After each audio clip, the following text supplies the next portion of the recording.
রাতের অন্ধকারে কয়েক ঘন্টার ব্যবধানে একের পর এক বিস্ফোরণ, কোথাও সতর্কতা সাইরেন, কোথাও আকাশে ক্ষেপণাস্ত্র প্রতিরোধের চেষ্টা। মধ্যপ্রাচ্যের যুদ্ধ যেন সময়ের সাথে আরও বিপজ্জনক হতে শুরু করেছে।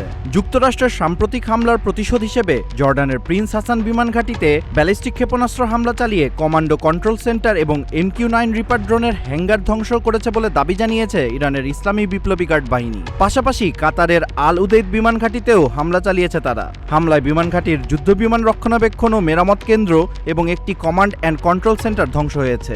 এছাড়া ওমানের দুকুম বন্দরেও হামলা চালানোর দাবি করেছে IRGC। তারা বলেছে ওই বন্দরে মার্কিন বিমানবাহী রণতরীগুলোর ব্যবহৃত রসদ সহায়তা কেন্দ্র ও জ্বালানি সরবরাহ প্ল্যাটফর্মকে নিশানা করা হয়েছে। ইরানের রাষ্ট্রীয় সম্প্রচার মাধ্যম IRIBর প্রতিবেদন থেকে এমন তথ্য জানা যায়। এর আগে হরমুজ প্রণালীর দক্ষিণে অবৈধ রুটে জাহাজ চলাচলের চেষ্টা ব্যর্থ হওয়ার পর ইরানের দক্ষিণ উপকূলের ঘাঁটি ও টেলিযোগাযোগ টাওয়ারে হামলা চালিয়েছিল যুক্তরাষ্ট্র। এদিকে মার্কিন সেন্ট্রাল কমান্ড জানিয়েছে রোববার ভোরে সর্বশেষ দফায় ইরানের প্রায় 140টি লক্ষ্যবস্তুতে হামলা চালিয়েছে তারা। এ নিয়ে 3 রাতের অভিযানে দেশটির মোট 300টিরও বেশি লক্ষ্যবস্তুতে আঘাত এনেছে মার্কিন বাহিনী, যার মধ্যে ক্ষেপণাস্ত্র ও ড্রোন ঘাঁটি, নৌ সক্ষমতা, গোলাবারুদ গুদাম, যোগাযোগ নেটওয়ার্ক এবং উপকূলীয় নজরদারি স্থাপনা রয়েছে।